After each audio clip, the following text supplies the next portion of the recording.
Good morning friend. Welcome to my channel A family ব্লগে সবাইকে স্বাগতম। আমরা আজকে দেখো সকাল সকাল উঠে গেছি, সকাল 7টা বাজে। মেয়েকে দাঁত ব্রাশ করে একটু চা বসিয়েছি। আজকে আমরা একটু বিপত্তারিণী বাড়িতে পুজো দিতে যাব, রাজপুর। দাদা চা খেয়ে নিচ্ছে, সবাই না খেয়ে গেছি, দাদা একটু চা খেয়ে নিল। এই যে আমার জায়ের মেয়ে আর আমার মেয়ে উঠে পড়েছে, সব বসে আছে, ছেলে ব্রাশ করতে গেছে। আমরা আজকে একটু পুজো দিতে যাব। আমাদের 1 জানুয়ারি পুজো দিতে যাওয়ার কথা ছিল, কিন্তু দাদাকে নিয়ে হাসপাতালে গিয়েছিলাম বলে সেদিন পুজো দেওয়া হয়নি। এই আমরা যাচ্ছি দেখো বাইপাস ধরে। এটা হচ্ছে পক্ষীরালয়, রাজপুর।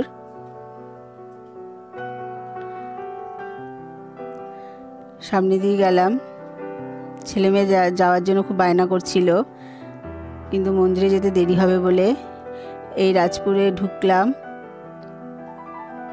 এখানে একটা বাদিকে মন্দির আছে। আমরা পৌঁছে গেছি, দেখো রাজপুর বিপত্তারিণী চণ্ডীবাড়ি, মা বিপত্তারিণীর মন্দিরে পৌঁছে গেছি আমরা।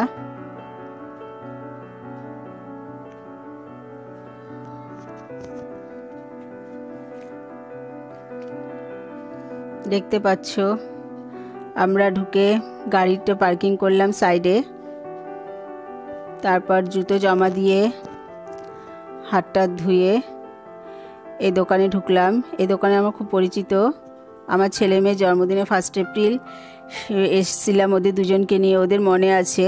ওরা ওই দোকানেই যাওয়ার জন্য বায়না করছে, মা ওই দাদুটার দোকানে যাব। এখান থেকে কিনলাম, খুব ভালো লোক। এখান থেকে ফল মিষ্টি সব কিছু কিনে নিয়ে ডালা কিনে নিলাম। জয়নগরে মোয়া, সন্দেশ, একটা মূলো নিয়েছি মাকে দেওয়ার জন্য। সব নিয়ে এবার আমরা মন্দিরে প্রবেশ করছি।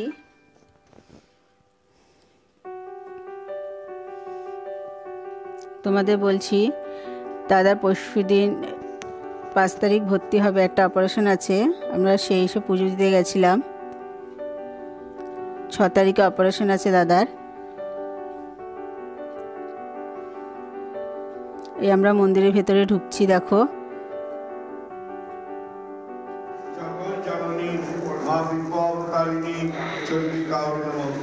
সর্বমঙ্গল মঙ্গলে শিবে সর্বার্থ সাধিকে শরণ্যে স্তম্ভকে গৌরী নারায়ণী।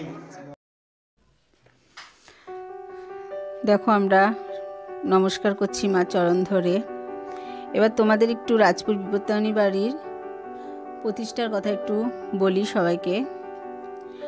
1923 বঙ্গাব্দে কার্তিক মাসে কার্তিক পুজোর দিন সাধনচন্দ্র দাসের বাড়িতে জন্ম দুলাল চন্দ্র দাসের।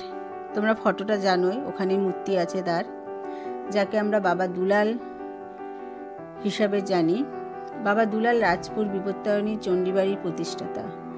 1328 বঙ্গাব্দে 1921 খ্রিস্টাব্দে মাঘ মাসে কৃষ্ণপক্ষে ঘুমের মধ্যে রক্ষাকালী রূপে জগৎ মাতার দর্শন পান। এই সময় তার বয়স ছিল 5 বছর। অনেক কষ্টে বাড়ির সবাইকে রাজি করিয়ে এই কালী মূর্তি প্রতিষ্ঠা করান।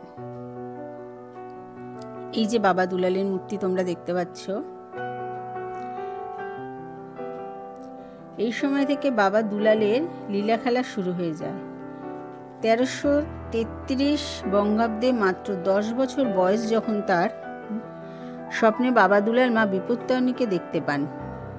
স্বপ্নে দেখলেন অপরূপ এক সুন্দরী মেয়ে লাল বেনারসি পরে, নাকে নথ আর আশেপাশে ঘুরছে বাচ্চা একটা সিংহ। হঠাৎ করে মেয়েটি সিংহের পিঠে বসলেন। বাবা দুলালকে বললেন, দেখ বাবা দুলাল, তুমি যে আমার কালী মূর্তি গড়েছ সেটা হবে না। আমি তোমাকে আমার মূর্তির বর্ণনা দিচ্ছি, সে মতো তুমি মূর্তি বানিয়ে আমাকে পূজা করবে। সিংহবাহিনী চতুর্ভুজা কালী মূর্তি, হাতে নরমুণ্ড থাকবে না, গলায় না থাকবে নরমুণ্ড মালা, আবার নিচের বাহাতে থাকবে মহাসুর, ওপরের বাহাতে থাকবে খড়গ, নিচের ডান হাতে বরদায়িনী, ওপরের ডান হাতে অভয়দায়িনী। এই মূর্তি তুমি গড়বে আর আমি পূজিত হব বিপত্তারিণী চণ্ডী রূপে।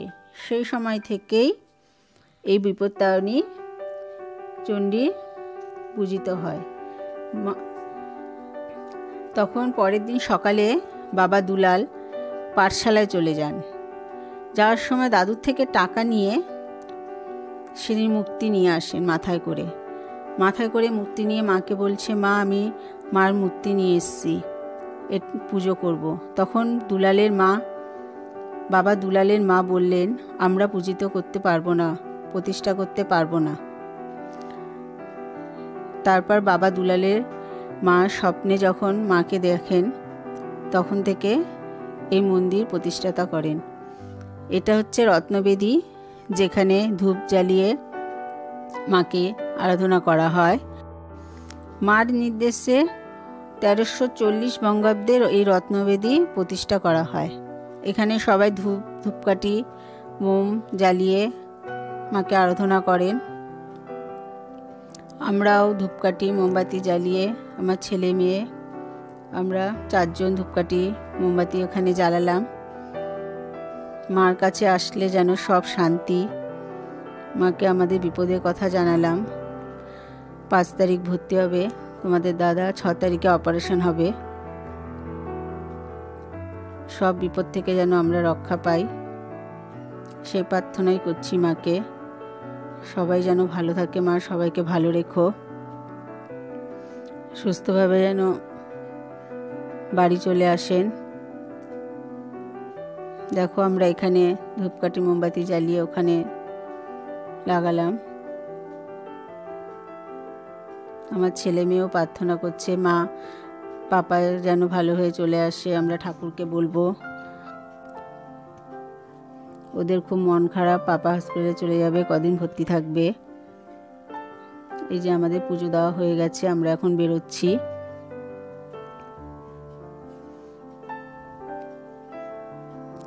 এই আমরা মন্দির থেকে বেরিয়ে গেলাম।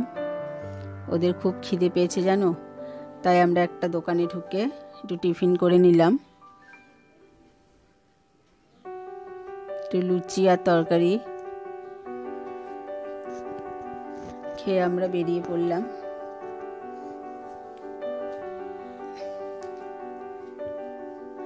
ও তোমাদের বলি, আর একটা আসার পথে আমরা একটু নরেন্দ্রপুর মিশনে ঢুকেছিলাম। তোমাদের জানিয়ে দিই, নরেন্দ্রপুর মিশনে 18 জানুয়ারি থেকে 21 অথবা 22 জানুয়ারি পর্যন্ত এক্সিবিশন চলবে। খুব ভালো লাগে, ঘুরে এসো। আমাদের ভিডিওটা যদি ভালো লেগে থাকে তোমরা প্লিজ লাইক করে দিও, আর আমাদের চ্যানেলটা যদি কেউ সাবস্ক্রাইব এখনও করে না থাকো সাবস্ক্রাইব করে দিও। আর একটু ঠাকুরের কাছে প্রার্থনা করো দাদা যেন ভালো হয়ে তাড়াতাড়ি বাড়ি চলে আসে। দেখো মিশনের ভেতরটা আমরা একটু ঘুরলাম, বেশিক্ষণ থাকিনি।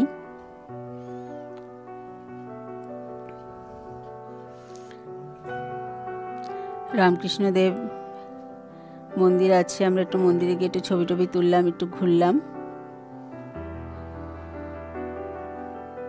দেখো এক্সিবিশনের জন্য সব তৈরি হচ্ছে,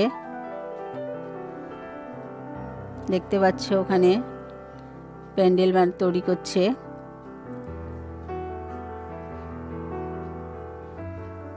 সুন্দর সুন্দর ফুলের বাগান, অপূর্ব দৃশ্য। এই যে দেখো রামকৃষ্ণদেবের মন্দির। আমাদের ভিডিওটা যদি ভালো লেগে থাকে প্লিজ জানিও। সবাই ভালো থেকো, টাটা।